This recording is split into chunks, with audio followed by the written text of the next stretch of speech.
예수님이 누구시냐라는 것에 대해서 차이가 예수를 믿는 자와 안 믿는 자의 차이입니다. 예수님이 이 땅에 성육신에서 오셔서 가지고 예수님이 자신을 말씀을 스스로 하신 것을 기록한 성경이 요한복음입니다.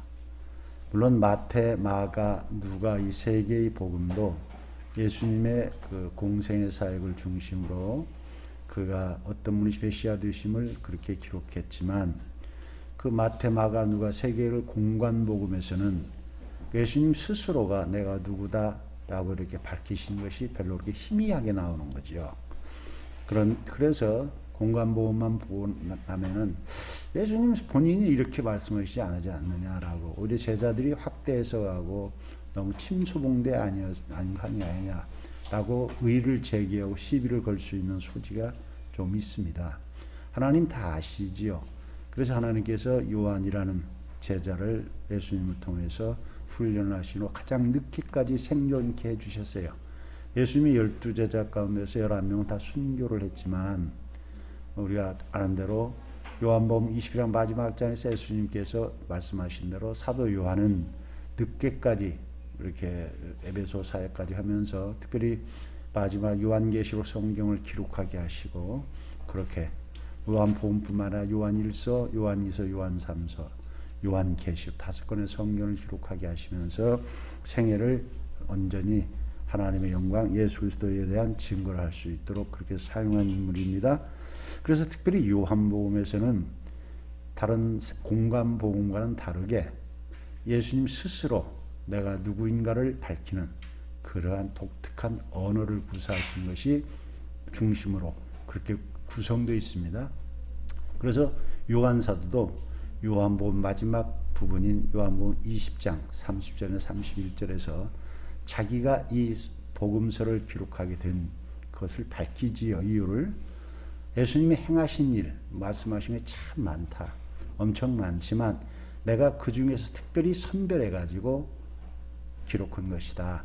왜냐하면 이것만 너희가 보고도 충분히 예수님이 하나님의 아들이시고 그가 메시아이시고 그를 믿음으로 말미암아 너희가 영생을 얻는 데 부족함이 없기 때문에 내가 이것만 기록했다라고 그 기록하게 된 목적과 기록의 범위 이런 것들을 그렇게 알려주고 있습니다. 그래서 요한복음에서는 우리가 잘 아는 대로 예수님의 용법, 특별히 에고에임이 헬라어로 우리말로는 나는 뭔 것이다 이런 뜻이죠.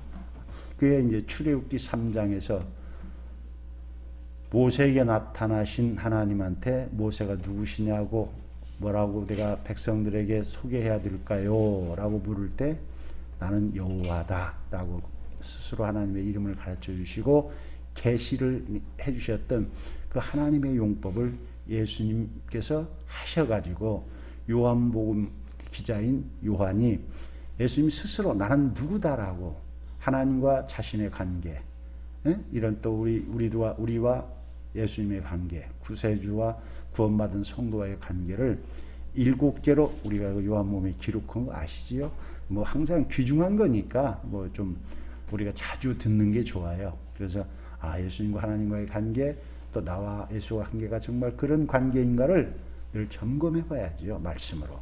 그래서 요한복음에 보면은 6장 35절에서 내가 곧 생명의 떡이니 내게 오는 자는 결코 줄이지 아니할 터이요 나를 믿는 자는 영원히 목마르지 아니하리라 라고 자신을 말씀하시지요. 만나 먹었던 이스라엘 백성은 다 죽었는데 그 만나는 하나님이 주신 것이지만 육적인 거였고 그 만나가 진실로 예표했던 것은 나다. 내가 이제 그 만나라서 왔는데 육신적인 것이 아니라 영적인 생명을 주고 부활을 주는 그러한 일을 내가 하러 왔다라고 자신을 말씀하신 것입니다. 그래서 만나와 같이 그 육적인 것이 아니라 참 영생, 여기 생명은 영생을 말하는 거예요. 하나님과 영원히 함께하는 그런 삶을 말하는 것이지요. 8장 12절에서 나는 세상의 빛이니 나를 따르는 자는 어둠에 다니지 아니하고 생명의 빛을 얻으리라. 하나님 예수님께서 세상의 빛이다. 진리라는 것이죠. 뭐 항상 동의어들이죠. 빛, 생명 다 같은 의미예요. 그래서 예수님을 따르는 사람 진리 안에서 어둠, 멸망의 세력, 그 비진리 이런 쪽 삶을 살지 않고 이제 새로운 생명 영생의 삶을 사는 그러한 삶을 살 것이다라고 말씀하신 거지요. 10장 7절에 나는 양의 문이라 9절에서 내가 문이니 누구든지 나로 말미암아 들어가면 구원을 받고 또는 들어가며 나오며 꼴을 얻으리라. 양의 문, 양들이 들어가는 정상적인 문, 천국 들어가는 정상적인 문은 예수밖에 없습니다. 예수를 통해서만이 우리가 구원을 받고 예수님을 통해서만 영생의 놀라운 능력을 공급받는 것이라는 것을 말씀하시지요. 10장 11절에서 나는 선한 목자라. 선한 목자는 양들을 위하여 목숨을 버리니라. 말하자면 예수님께서 목자로 오셨을 때 양들을 위해서, 우리 백성들을 위해서 오셔가지고 우리를 위해서 우리 죄값을 치러주기 위해서 목숨을 버리신 분이라는 것을 알려주시는 거죠. 11장 25절에서 나는 부활이요 생명이니 나를 믿는 자는 죽어도 살겠고 무릇 살아서 나를 믿는 자는 영원히 죽지 않으니. 예수님께서 죽음을 이기시고 영원히 우리에게 부활의 영광이 새로운 놀라운 영광의 그런 세계를 펼쳐주신 분이고 믿는 순간부터 우리가 그런 죽음을 이긴 삶을 살고 예수님 다시 오실 때 신천지게 할 때 이제 완전히 이루어지는 그런 것을 해주시는 그런 분이라는 것을 알려주십니다. 14장 6절에서 이어서 내가 곧 길이요 진리요 생명이니 나로 말미암 천국은 아버지께로 올 자가 없느니라. 예수님만이 천국 가는 길이고 예수님만이 진리를 우리에게 가르쳐 주시는 분이고 예수님만이 생명의 주인 되시고 생명을 관한하시는 영생을 주시는, 그래서 예수님 외에는 천국 갈 수 없고 하나님을 아버지 부를 수 없다라는 것이지요. 15장 1절에서 나는 참 포도나무의 내 아버지는 하나님과 예수의 관계입니다. 나는 참 포도나무의 아버지는 농부고 우리와 예수님 관계는 5절에서 나는 포도나무에 너희는 가지라. 그가 내 안에 내가 그 안에 거하면 사람이 열매를 많이 맺나니 나를 떠나서 너희가 아무것도 할 수 없느니라. 하나님은 농부시고 예수는 포도나무지요. 이스라엘 구약 포도나무 많이 나오는 거죠. 참 포도나무 되신다는 거죠. 열매를 잘못 하나님이 참 포도나무에서 좋은 열매를 기대했지만 이스라엘 백성들이 하지 못했던 것들에 대해서는 그 비유를 예수님이 하시는 거죠. 예수님만이 참 포도나무고 하나님이 직접 심으셔서 예수 통해서만이 우리가 가지가 되어서 열매를 맺는, 우리가 구원의 열매, 성령의 열매 맺을 수 있는, 예수를 떠나서는 우리가 아무것도 할 수 없다는 것은 악을 행할 수 없다는 건 아니에요. 다른 것은 선한 일, 그 참된 하나님이 원하시는 의로운 열매를 우리는 맺을 존재가 못 된다. 예수의 능력을 공급받지 않으면 우리가 하나님의 자녀로서 의로운 삶을 살 수 없다라고 가르쳐 주신 것입니다. 이렇게 예수님이 아주 묘한 부분 이 7개의 이 말씀을 중심으로 공관부와 다르게 설교 형식으로 되어 있는 거예요. 공관부는 사건체 중심으로 또 설교는 5장, 6장, 7장, 마태 같은 이렇게 산상수훈같이 집약될 수 있는 것도 있지만 요한복음 이렇게 7가지를 가지고 예수님이 하신 말씀을 중심으로 7개의 표적, 여기에 걸맞는 이적들을 배치해가지고 기록되어 있는 것입니다. 그렇게 가르쳐 주셨죠. 우리는 전체 알지만 그 당시 백성들이야 그 들어도 잘 이해가 되겠습니까? 그래서 예수님께서 이 5장에 오늘 우리가 읽은 사건은 잘 아는 대로 안식일 날 예수님께서 베데스다 그 연못가에 있던 중환자를 고치셨어요. 그게 이게 문제는 안식일 날 고치셨다는 거예요. 38년 동안 병상에서 누구도 도울 사람 없는 곳에서 그래도 참 강가 그 연못가에서 낫기만 해왔던 그 비참한 사람에게 예수님 찾아오셔서 일어나 걸으라고 해서 걷게 해주셨는데, 낫게 해주셨는데 그날이 안식일이었어요. 이것 때문에 이제 문제가 생긴 거예요. 그래서 왜 안식일날 이런 거 하냐? 이게 유대 이제 종교 지도자들이 또 그 당시 가지고 있던 그런 관습에 젖은 사람들이 받아들이지 못하고 그럴 때 예수님께서는 뭐라고 대답하셨느냐면 아버지께서 일하실 때 나도 일한다. 라고 이 얘기해서 이게 불이 붙은 거지요. 그러니까 안식일날 이런 것도 지금 문제가 된다고 제기했는데 하나님을 아버지로 불러서 하나님과 예수님이 자기가 동일한 신적 존재라고 얘기를 한 거예요. 그러니까 우리가 이 앞에 19절에서 그러므로라고 써요. 왜 이게 앞에 그래서 이제 이 17절 18절에 이 얘기하는 거예요. 예수께서 내 아버지께서 이제까지 일하시니 나도 일한다 하심에 18절에서 유대인들이 이로 말미암아 더욱 예수를 죽이고자 하니 이는 안식일을 범할 뿐만 아니라 하나님을 자기의 친아버지라 하여 자기를 하나님과 동등으로 삼으심이로라. 유대인들에게 있어서는 최고의 형벌에 해당하는 죄예요. 신성모독죄. 하나님을 모독하는 거예요. 참남죄라고 그러죠. 그래서 예수님 죽일 때 그 죄목 가운데 하나가 뭐예요? 성전을 헐라 했다고, 지가 어떠라고 그 성전 모독죄 거기도 같은 거죠. 하나님에 관한 거룩한 신범하는 것은 돌로 쳐 죽이는 것이 그 사람들의 종교 어떤 관행인데, 그래서 이게 부딪힌 크게 문제가 생겼을 때, 이때 예수님께서 이제 내가 누군가에 대해서 먼저 하나님과 자신의 관계를, 하나님을 아버지로 내가 불렀다고 너희들이 그러는데 나는 하나님의 아들이고 하나님과 나는 하나다라는 놀라운 말씀을 하시는 거예요. 하나님과 자신의 관계, 예수의 권위, 그 하나님과 관계된 예수가 이 땅에 가지고 있는 권위, 이런 거에 대해서. 그래서 좀 어려운 말로 하자면은 19절부터 우리가 29절까지 읽은 이 말씀은 예수가 누구신가, 기독론이라고 그래요. 신학적으로 기독론, 예수가 누구신가에 대한 그런 신학적인 문제와, 또 예수님께서 구세주로서 구원을 시작하시고 종말까지 세계 역사를, 구속의 역사를 완성하시는 심판주 되신다고 하셨잖아요. 다시 오신 데까지.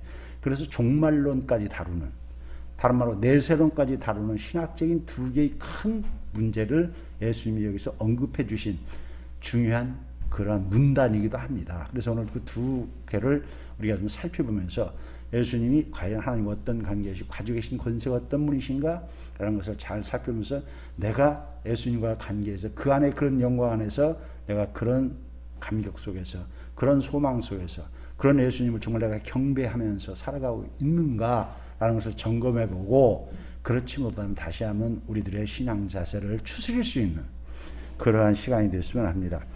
예수님께서 19절에서 이야기를 하십니다. 예수께서 그들에게 이르시되 내가 진실로 진실로 너희에게 이르노니 아들이 아버지께서 하시는 일을 보지 않고는 아무것도 스스로 할 수 없나니 아버지께서 행하시는 그것을 아들도 그와 같이 행하니라. 우리말 성경에 진실로 진실로라고 번역되어 있는 이 말은 헬라어는 아멘, 아멘. 히브리인들은 아멘이란 말은 기도 끝에라든가 다른 사람이 말하는 뒤에 찬양 끝에 사용했는데, 예수님이 독특한 언어 가운데서 하나가 뭐예요? 아멘 용법이라는 거야. 아멘. 그래서 일부 성경학자들은 이걸 진실로 진실로 번역한 것은 온당치 못하다 라고 많은 지금까지 성경 해석한 주석하신 많은 분들이 많이 의의를 제기를 해요. 사실 아멘 아멘이라는 하나님이 그 신적 권위, 하나님의 쓸 수 있는 신적 권위로 쓴 말이니까 예수가 그렇게 사용하신 거예요. 그래서 예수님은 중요한 순간순간마다 아멘, 아멘을 앞에서 먼저 하셨어요. 이것은 구약시대 때에 선지자들이 하나님의 말씀을 전할 때 쓰는 용법이 뭐예요? 여호와께서 내게 말씀하시기를. 자기가 지금 하는 말은 내 말이 아니라 하나님께서 내게 주신 말 전한다라고 말의 그 근원주를 밝히는 그런 용법과 같은 것이죠. 아니면은 모세 율법에 기록되기를 이렇게 모세를 근거로 해서 율법을 할 때 앞에 그걸 쓰고 난 뒤에 쭉 이야기를 하는 것이 선지자들이 쓰는 용법의 그런 방식이었는데, 예수님은 뭐라고 하세요?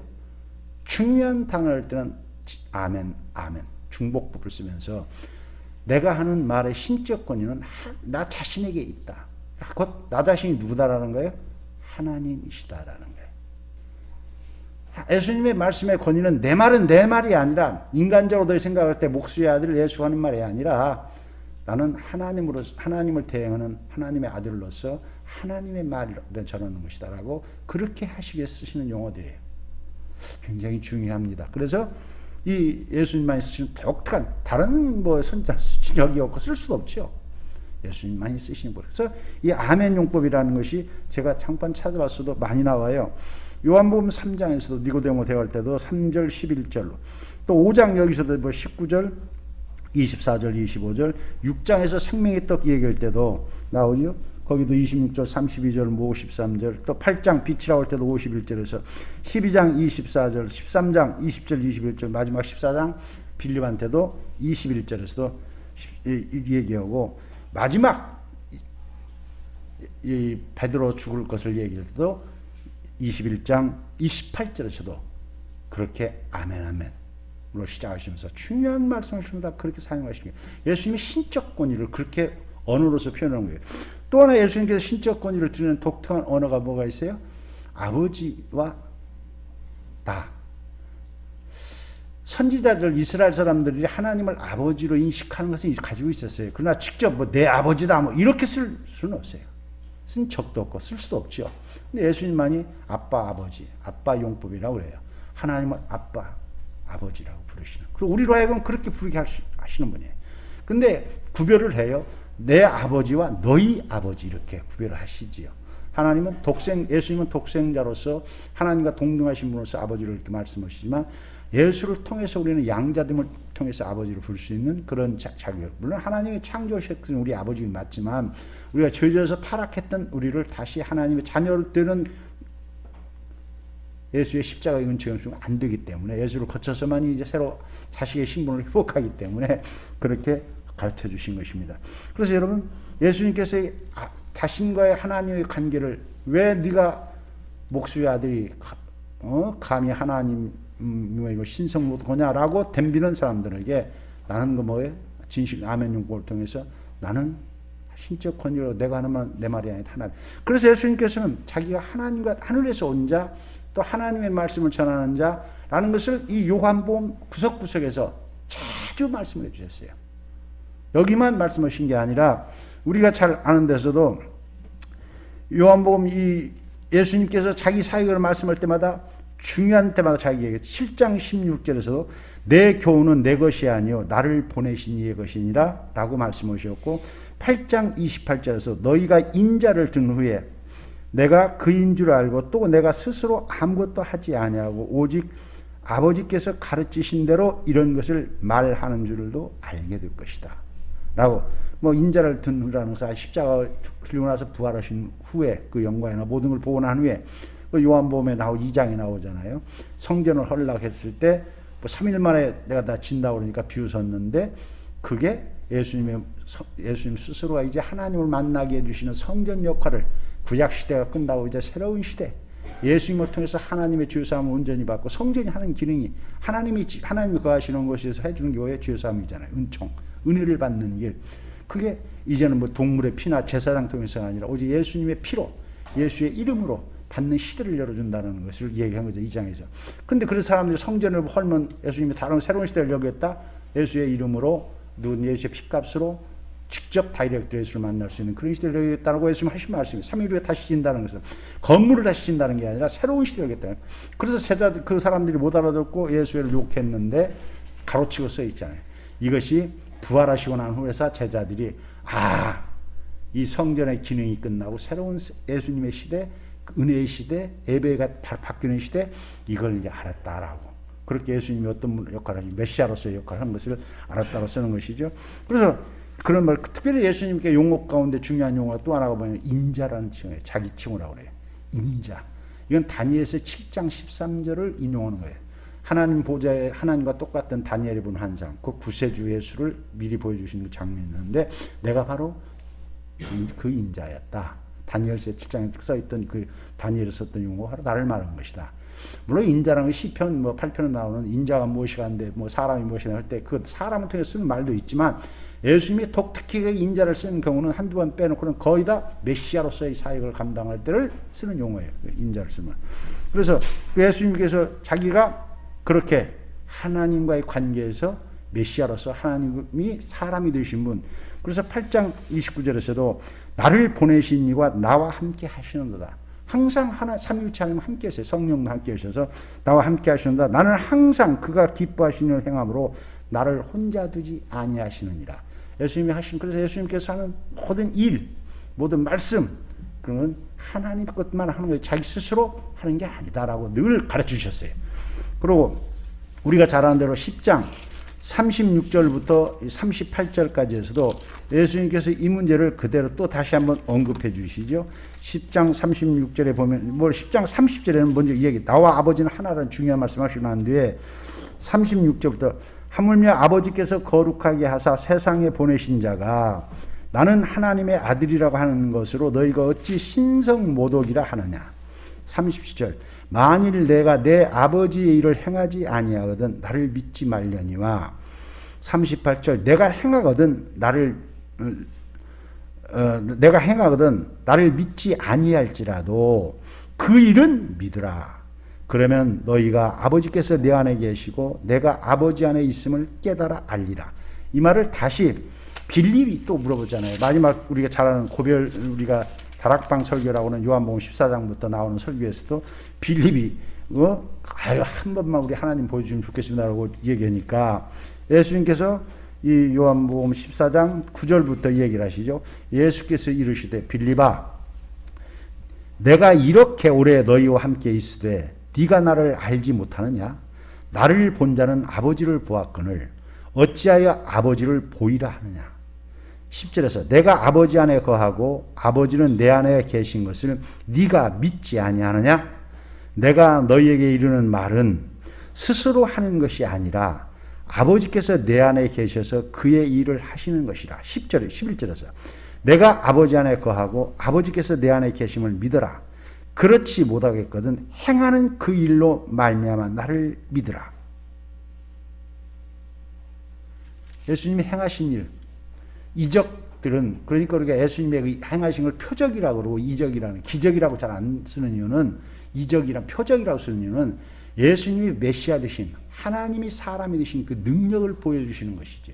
뭐 물로 포도주를 만들었는데 나중에 그들이 그 권위 앞에 놀랬더라. 무리를 걸으시고 또 말씀으로 파도를 잔잔케 하시고 이런 것들은 다 뭐예요? 죽은 자를 살리시고 이런 것들은 다 하나님만이 하시는 말씀으로 세상을 창조하셨다고 창세기에 나와 있는 그 하나님의 권능을 말씀으로 그대로 진행하고 하고 계시는 그런 예수의 실제적인 증명을 하기 위해서 해주신 것들이라고 지금 가르쳐 주시는 거예요. 그래서 여기서 계속 우리가 요한복음 5장에서 되겠죠. 내가 하는 말들은 예수가 우리에게 전하는 하나님에 관한 말, 구속의 모든 계시의 진리의 말씀들 이런 것들은 사람의 예수의 어떤 아이디어나 이런 게 아니다라는 거죠. 하나님이 구약 시대부터 말씀하셨던 것들을 일목요연하게 정리하시고 더 깊이 있게 자세하게 바르게 잘못 해석하고 있던 당시 유대인들에게 올바르게 가르쳐주고 구속의 역사를 진실을 다 알리는 그런 것들, 특별히 그 예수님이 행하시는 그 일들을 통해서 증명을 하지 않냐. 어떻게 죽은 자를 살리고 38년 된 환자를 그냥 낫게 하시고 귀신을 쫓아내고 그렇게 할 수 있겠느냐라고. 그거 보면 인간이 할 수 있는 일이지 않냐. 어떤 선지자도 못했던 그런 놀라운 일을 예수님이 하셨잖아요. 오병이의 기적을 행하는 그런 모든 것들을 다 하셨다는 거예요. 그 예수님이 하시는, 그래서 예수님과 하나님과 관계가 하나고 그것을 뭘로 표적으로 그렇게 증명하고 있었는데 왜 내가 아버지의 아들이고 하나님 내 안에 있다는 것을 너희들이 부정하고 신성모독죄로 지금 오늘날도 많은 사람들이 예수를 인정하지 않는 바로 그 부분이죠. 성경에 분명히 이런 것들이 다 기록되고 있는데 그걸 빼거나 다른 이상하게 해석을 하고 뭐 그러면서 예수님의 권위를 인정하지 않고 능력을 인정하지 않지 않습니까? 똑같아요 오늘날도. 그래서 성경에 써있는 모든 기사들을 그대로 읽고 받아들이는 그런 것들이 중요하죠. 우리 힘으로 되는 게 아니고 성령의 감동이 있으면 뭐 상식으로는 받아들일 수 없는 거예요. 그래서 우리가 기독교 이 진리는 진리인데도 불구하고 이게 우리 이성만 가지고는 받아들이기가 어려운 거예요. 그래서 이성이 어떻게 돼요? 성령으로 거듭나야 되는 거예요. 그래서 항상 우리가 기도를 해야지 성령 하나님 내 마음과 내 생각들을 정말로 진리 안에서 변화될 수 있도록 은혜를 달라고. 그래서 시편 구약 시편 기자들이 그러지 않습니까? 내 눈을 열어서 주의 빛을 주의 말씀을 깨닫게 하시고 이사야서도 얘기하잖아요. 내 귀를 열어서 주의 음성을 듣게 하시고. 그래서 예수님께서도 귀가 있는 자는 들으라 자꾸 이런 말씀이시잖아요. 귀는 다 듣는데 똑같이 듣는데 깨달을 수 있는 것은 우리 인간의 이성만 가지고 안 되는 거지요.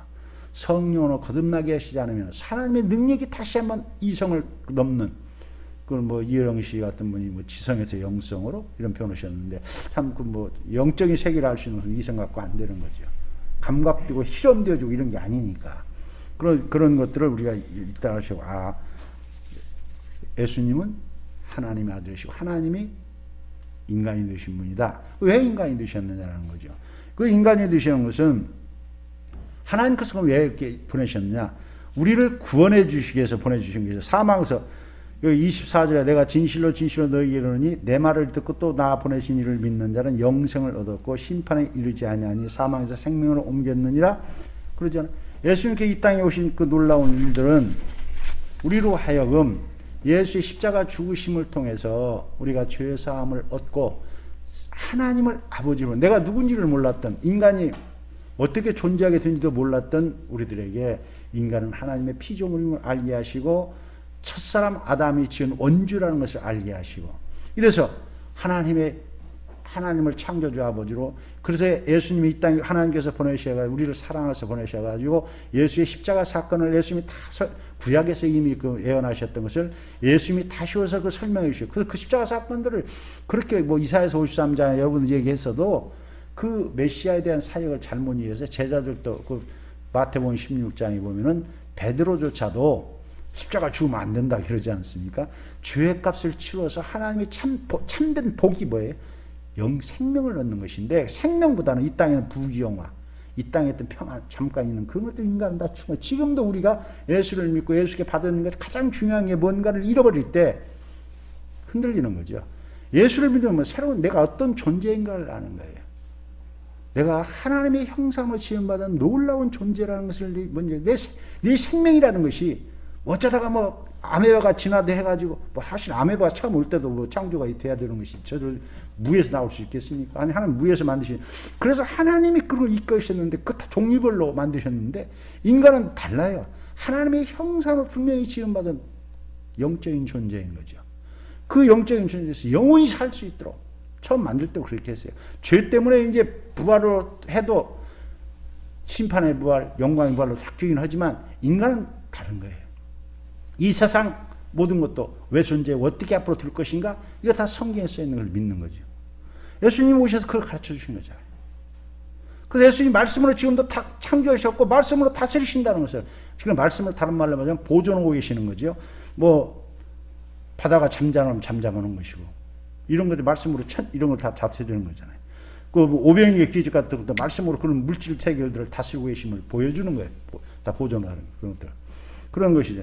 가장 그런데 중요한 것은 예수님 우리를 예수 믿고 나서 우리가 구원받았다라는 것은 다른 말로 하나님의 자녀되었다는 것은 영생을 얻었다는 것은 죄사함 받았다는 것은 같은 말인데 믿음으로 구원을 받았지만 중요한 게 예수님이 말씀하신 거예요. 그게 이제 영생이 시작된 것이고 구원이 시작된 것이고 그런 건데 그건 뭘로 되느냐?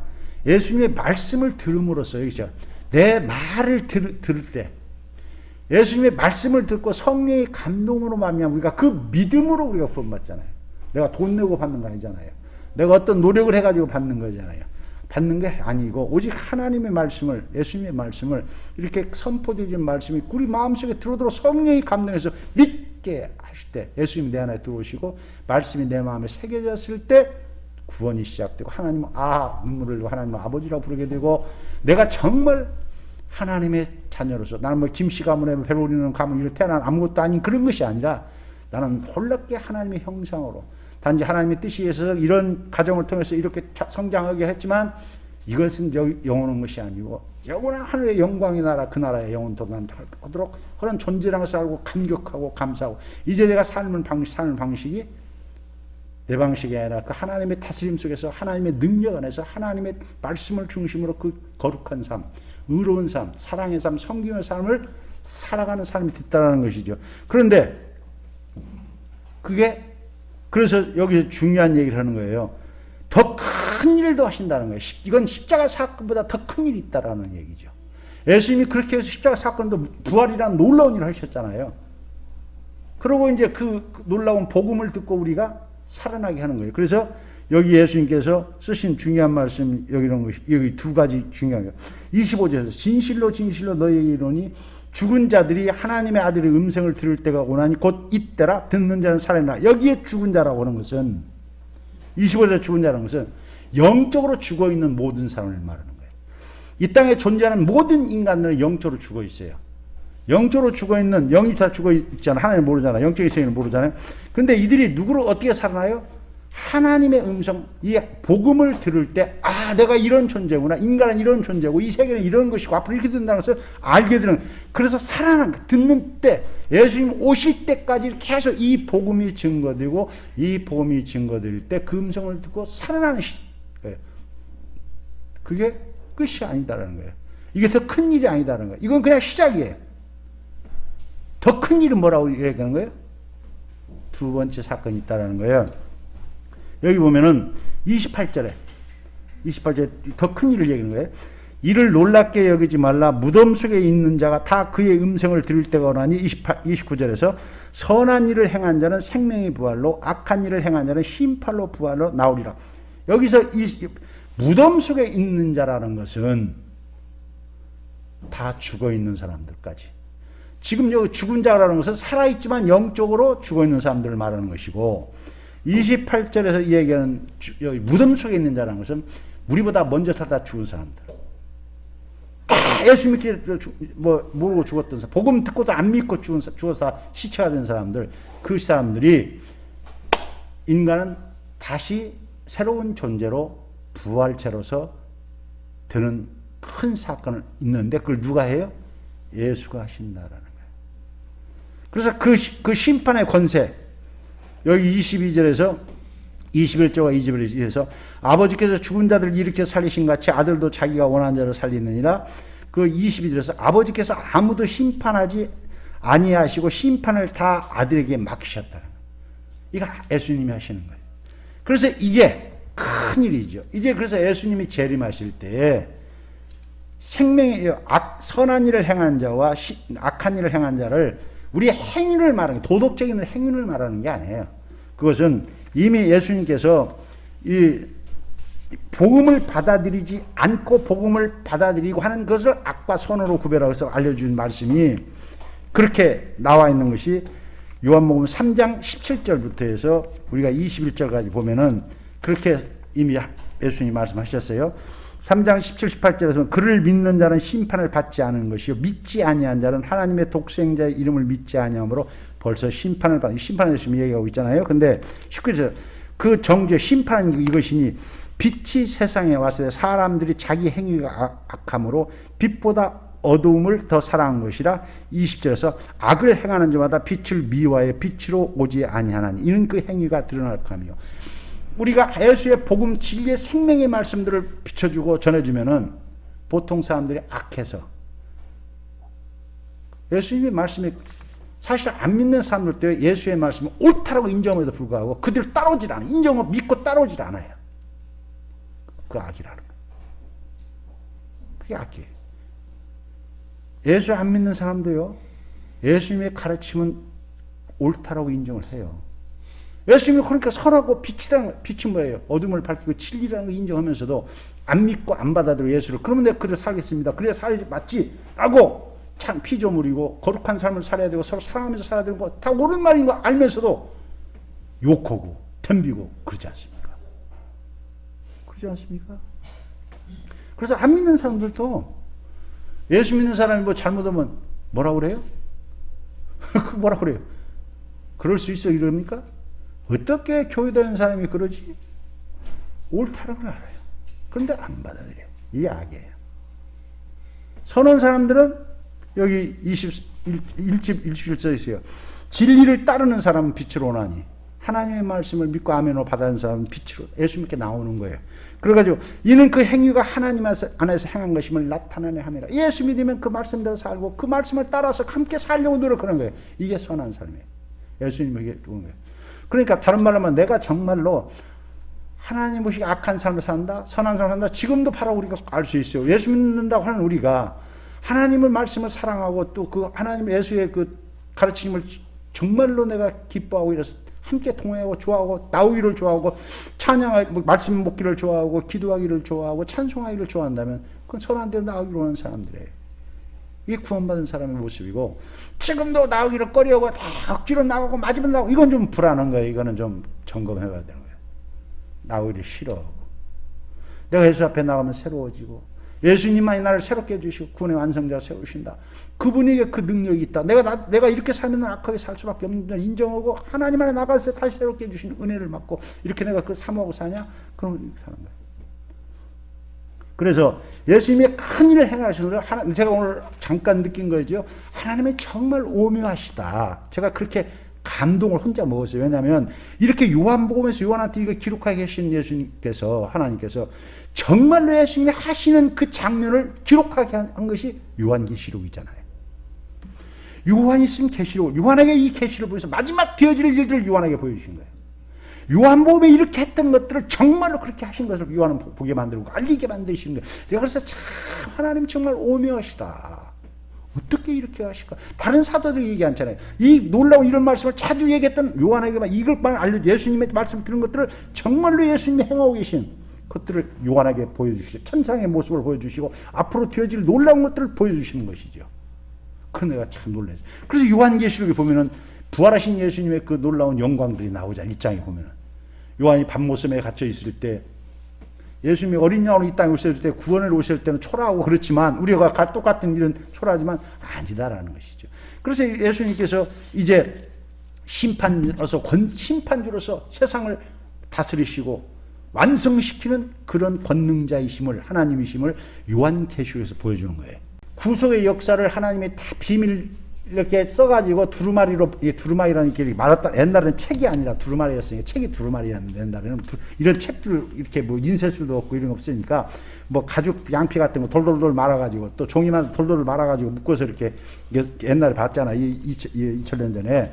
이때 보면은 예수님께서 하나님께서 하실 놀라울 일을 요한 오늘 천상으로 올라오게 해가지고 4장부터 이걸 보여주기 시작해요. 하나님이 뭔지 보여주고 5장에서는 그 하나님의 구속 역사를 7 도장이 인이 찍힌 것들을 풀어가면서 그걸 해야만 이제 알 수 있는데 그걸 풀 자격이 있는 사람이 없어가지고 요한이 울게 됐다라고 하니까 거기 하늘에 있던 장로가 울지 마라 그러면서 설명해 주면서 5절에 보면서 있잖아요. 여기 그게 나와 있잖아요.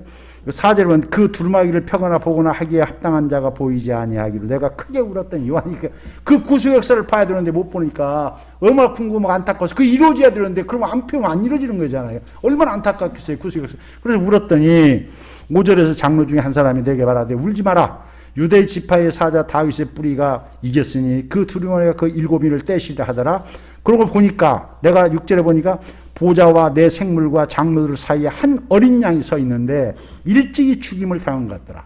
7절에 그 어린 양이 나와서 보좌에 앉으신 하나님으로부터 오른손에서 두루마리를 취하시니 이제 구속주로서의 모든 사역을 하는 천권 이양시라 이렇게 뭐 어떤 그 유대 뭐 이게 이 계시록 해석하시는 분 중에서 그런 용어를 쓰신 분 있더라고. 하늘의 권한을 이제 하나님 아버지로부터 받은 의식을 지금 하고 있는 것이다. 이렇게 하니까 맞다라고 재미있는 표현이라고 맞는 표현 같아요. 그 천권을 이용받은 거예요.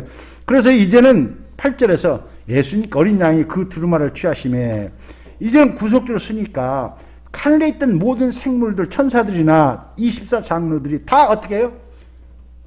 어린 양 앞에 절하고 경배하고 찬양하는 그런 모습을 이렇게 보잖아요. 뿐만 아니라 19장 7절에 보면은 우리가 즐거워하고 크게 기뻐하며 그에게 영광을 돌리세 어린 양의 혼인 기약이 이르렀고 예수님 재림할 때 이제 천국 새로운 모양으로 되어지는 그걸 표현할 때 혼인 기약이 이르렀다 이렇게 써 있죠. 여기 보면 7절에 그래서 그 혼인 기약을 받은 사람들이 예수님 어린 양과 혼인할 수 있는 대상들이 누구냐? 여기 8절에 보면 빛나고 깨끗한 세마포옷을 입도록 하였으니 이는 세마포옷은 성도의 옳은 행실이라 예수를 통해서 우리가 올바르게 된 사람들이 그 행실을 했다. 9절에 보면 천사가 내게 말하기를 기록하라 어린 양의 혼인잔치의 청함을 받은 자들은 복이 있도다. 그렇죠? 재림하시는 예수님을 만왕의 왕 예수님은 바로 구속주로 오셨던 예수였다라는 거예요. 그분이 재림하셔서 그분이 모든 걸 심판하시고 그렇게 다스리시는 놀라운 분이다라는 것을 요한계시록에서 보여주고 계시지 않습니까? 그래서 이제 또 하나 부활에 대해서 우리가 좀 이해하면서 요한계시록의 참 어려운 난제 가운데 하나가 천년왕국이라는 것인데 사실 이제 저희 개혁주의 같은 경우는 뭐 무천년이라든가 뭐 전천년, 역사적 신천 이런 여러 가지 그 해석이 있는데 다 완벽한 해석을 하기 어려워요. 그래도 가장 우리가 그래도 성경 전체를 맞춰볼 때는 문자적으로 뭐 1000년 동안 왕노를 한다 이런 어떤 그 예수님 공중 재림해가지고 2번 재림한다 이건 아니에요. 그래서 무천년을 저는 이제 선호하고 있고 성경이 말하는 것이 그게 더 온전한 거예요. 그래서 그걸 바로 해석하려면 20장 5절을 보면 첫째 부활에 참여하는 자들은 복이 있고 거룩하도다. 이 첫째 부활을 뭐라고 의미합니까? 첫째 부활을 아까 말한 예수 믿자마자 살아서 예수 믿는 사람 성도를 말하는 거예요. 예수 믿고 이제 부활의 영광에 참여한 사람들을 우리가 첫째 부활이라 그런 거예요. 그래서 이런 사람들은 여기 둘째 사망, 여기 두 번째 사망이라는 것은 11절부터 14절에 나오잖아요. 예수님이 재림하셔가지고 이제 아까 여기서 얘기한 모든 28절에서 얘기한 모든 죽음에서 있던 모든 자들을 이제 심판하시는 재림 때 심판을 둘째 사망, 이럴 때 둘째 부활 이렇게 얘기를 하는 거예요. 그래서 우리는 첫째 부활은 그래서 어떤 부활입니까? 영적인 부활이다 이런 거죠. 육신의 부활까지 된 우리는 아니잖아요. 영적으로 우리가 죽었던 영이 살아나서 첫째 부활은 우리만 성도들만이 누릴 수 있는 부활이에요. 그래서 영적으로 부활하기 때문에 이제는 이들은 이제 사망의 권세에 우리가 두려워하지 않잖아요. 예수님의 권세는. 그래서 보면은 하나님과 그리스도의 제사장이 되어 20장 6절에 봐. 하나님과 그리스도의 제사장이 되어서 1000년 동안 예수님 오시기까지 기간을 초림에서 재림까지 기간을 1000년으로 보는 것이지 문자적으로 1000년 이게 아니에요. 그냥 1000년은 무한한 숫자였던 우리가 알 수 없는 그런 숫자의 의미지. 그래서 그리스도와 더불어서 제사장, 이건 제사장이 되잖아요. 그래서 우리가 제사장이 되어서 베드로후서 1장 2장 9절에 나오잖아요. 우리가 왕같은 제사장으로서 주의 복음을 증거해서 죽어있는 영혼을 살려서 예수님 올 때까지 복음을 증거하는 그런 역할을 하면서 죽음의 사망 이런 데서 해방되었고 이제 예수님 만날 때 온전한 심판이 모든 만민 심판, 마귀 심판 다 할 때 그 심판, 둘째 사망 거기에는 참여하지 않는 것이죠. 그걸 지금 성경 그래서 요한계시록 20장에 보면은 이제 마지막 아까 내가 올 때 하나님의 음성을 들을 때가 온다고 하셨던 예수님의 그 놀라운 시대를 이 계시록 20장 11절 설명해요. 또 내가 보니 크고 흰 보좌와 그 위에 앉으신 이를 보니 땅과 하늘이 그 앞에서 피하여 간데없더라. 여기 보죠. 이걸 우리가 흔히 백보자 심판. 이게 마지막 때 예수님이 재림하셔서 신천시주 하늘과 땅 모든 것들이 없어지고 새로운 신천 신지가 펼쳐지는데 바로 그 자리에서 이제는 심판이 있는 거예요. 심판이. 그래서 온전한 심판과 부활이 그때 있는 거예요. 보니까 이제 또 내가 보니 죽은 자들이 큰 자나 작은 자나 그 보좌 앞에 서 있는 책들이 펴 있고 또 다른 책이 펴졌으니 곧 생명책이라. 죽은 자들이 자기 행위를 따라 책들이 기록된 대로 심판을 받으니 13절에 바다가 그 가운데서 죽은 자들을 내어주고 또 사망과 음부도 그 가운데서 죽은 자들을 다 내주매 각 사람이 자기의 행위대로 심판을 받고 14절에 사망과 음부도 불못에 던지니 이것은 둘째 사망 곧 불못이라. 이때 마귀도 사단 모든 것들도 하나님을 안 믿는 것도 신천신지에서는 영원한 불못으로 떨어지는 누구? 생명책에 기록되지 아니한 모든 자들. 그래서 누가복음 10장 20절에서 예수님께서 그러잖아요. 제자들이 막 예수님한테 고난 받아가지고 복음을 증거니까 귀신도 떠나고 막 이적도 나니까 좋아가지고 와서 이런 일이 있었다니까. 그런 거 한 거라고 기뻐하지 말고 너가 정말로 기뻐할 거 뭐냐? 우리가 예수 믿고 물론 예수의 능력도 행하고 어떤 삶의 기쁨은 기쁘죠. 놀라운 일이죠. 근데 그런 것 가지고 기뻐하지 마. 그렇게 해도 타락할 수 있잖아요. 잘못하면. 그러니까 네가 뭘 기뻐해 본적? 네가 네 이름이 생명책에 기록된 것을 기뻐하라 지금 가르치잖아요. 내가 정말로 예수 믿고 큰 일을 못했어도 늘 예수님 믿음 안에서 내가 삶을 살고 있는 것에서 구원받은 것을 정말 구원을 지키고 살아가는 것이 어떤 유혹이나 그런 걸 기뻐하는 여기 생명책이 한 자는 불만. 이게 둘째 싸움. 이때 부활이 이게 둘째 부활이라고 해요. 그걸 그때는 육신적인 부활이 이루어지는 거죠. 우리 첫째 부활했던 우리가 첫째 부활했었잖아요. 그래서 여기 의인은 의인의 부활로 아까 얘기했잖아요. 생명의 부활로 악인은 심판의 멸망의 부활로 어떻게 부활의 영광이 되는지는 우리가 모르죠. 하나님 아시고. 그래서 그런 시대가 온다라는 거예요. 그럼 얼마나 예수님께서 이 요한복음 이 짧은 데서 5장 19절부터 29절까지 해서 짧은 데서 예수가 어떤 분인가 심판을 구원을 이루시고 구속을 진행하시고 완성하시는 그런 분임을 이야기해주고 우리에게 절대로 첫째 부활에 참여한 우리가 그 주 보험 하나 들고 해야 될 일을 이야기하는 거예요. 그래서 우리 하는 사람들이 어떻게 해야 되느냐 23절 같이 요한복음 5장 23절 같이 읽겠습니다. 이는 모든 사람으로 아버지를 공경하는 것 같이 아들을 공경하게 하려 하심이라. 아들을 공경하지 아니하는 자는 그를 보내신 아버지도 공경하지 않으냐 아니라. 자 여러분 우리를 구원해 주시고 이제 이렇게 해 주신 것을 하나님 우리가 원하시는 거 뭐겠어요? 그 은혜를 감사히 알고 정말 하나님을 존경하고 예수를 존경하고 그걸 귀히 여기고 사랑하고 찬송하고 경배하고 하는 것을 우리가 계속 해달라는 거예요.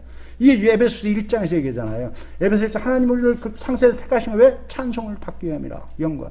예수님께서 왜 구세계 찬송을 받기 위함이라. 성령이 왜 우리 안에 들어오셔서 구원의 근총을 찬송하게 하려함이라 했잖아요. 그 정말로 우리가 이 땅에서 해야 될 거.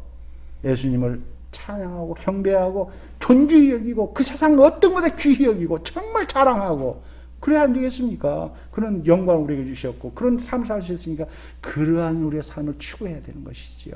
내가 무엇을 제일 좋아하고 무엇을 제일 내가 더 사랑하고 그렇게 살아갑니까? 나를 좀 온전케 해주시고 나로 하나님의 영광을 삶을 참여하게 해주시고 또 이 땅에서도 예수를 닮아갈 수 있도록 하는 하나님. 그래서 아까 이게 악한 자와 선한 자를 뭐예요? 정말 빛 가운데 살면서 주 앞에 가기를 기뻐하고 달려가기를 기뻐하고 내가 한 일이 하나님이 내 앞에 하신 일이라고 증거를 기뻐하는 삶으로 살아야 안 되겠습니까? 멀려고 하는 거, 안 가려고 하는 것은 마귀가는 안 믿는 자들 특징이잖아요. 그런 삶이 어떤 모습인지를 여러분 점검해 보시고 정말 하나님의 영광을 내가 그 영광에 참여한 것을 정말 믿고 감격하여 찬양하고 또 내가 주께 가까이 가기를 그 자랑하기를 하나님을 위해서 했던 것을 영광 돌리기를 기뻐하는 그러한 삶을 추구하시는 모든 분이 되시기를 예수님의 이름으로 축복합니다.